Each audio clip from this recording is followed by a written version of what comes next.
आपका पहला प्रश्न, हिंदू धर्म में वेदों की संख्या कितनी है? आपके ऑप्शन है ए 2, बी 3, सी 4, डी 5।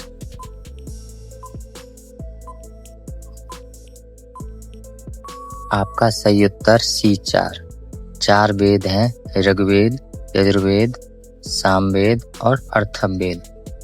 आपका दूसरा प्रश्न, चारों वेदों में सबसे प्राचीन वेद कौन सा है?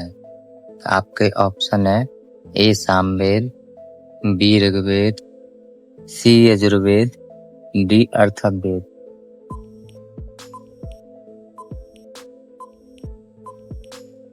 आपका सही उत्तर बी ऋग्वेद।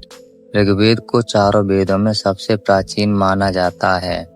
आपका तीसरा प्रश्न, श्री रामचरितमानस की रचना किसने की थी? आपके ऑप्शन है ए महर्षि वाल्मीकि, बी महर्षि वेदव्यास, सी गोस्वामी तुलसीदास, डी कालिदास।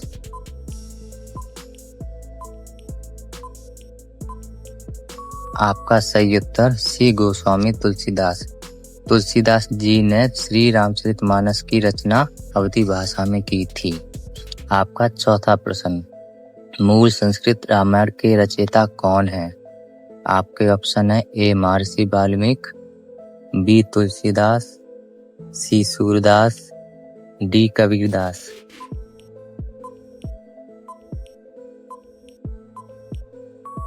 आपका सही उत्तर ए महर्षि वाल्मीकि। महर्षि वाल्मीकि को आदिकवि भी कहा जाता है। आपका पांचवा प्रश्न, भगवद गीता किस महाकाव्य का हिस्सा है? आपके ऑप्शन है ए रामायण, बी महाभारत, सी शिव पुराण, डी विष्णु पुराण।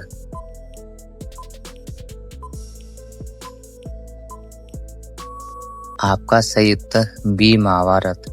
भगवान श्री कृष्ण ने कुरुक्षेत्र में अर्जुन को गीता का उपदेश दिया था। आपका छठा प्रश्न, महाभारत की रचना किसने की थी?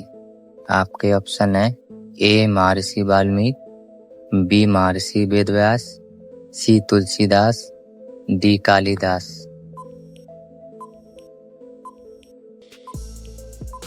आपका सही उत्तर बी महर्षि वेदव्यास। धार्मिक परंपरा के अनुसार भगवान गणेश जी ने वेदव्यास के कथन को लिखने का कार्य किया था। आपका सातवां प्रश्न, भगवान श्री राम के पिता का क्या नाम था? आपके ऑप्शन है ए राजा जनक, बी राजा दशरथ, सी राजा शांतनु, डी राजा दिलीप।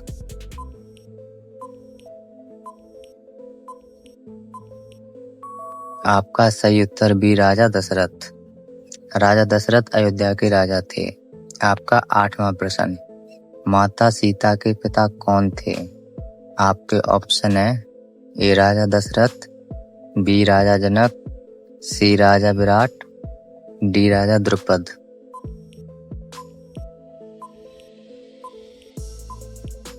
आपका सही उत्तर बी राजा जनक। इसी कारण माता सीता को जानकी भी कहा जाता है। आपका नौवां प्रश्न, भगवान श्री कृष्ण का जन्म कहाँ हुआ था?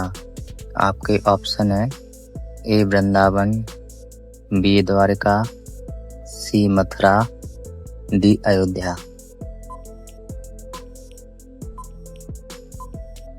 आपका सही उत्तर सी मथुरा।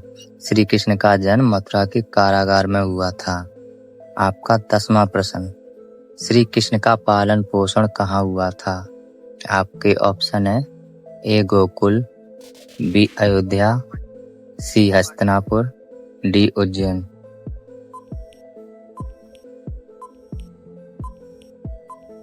आपका सही उत्तर ए गोकुल। माता यशोदा और नंद बाबा ने बाल कृष्ण का पालन पोषण किया था।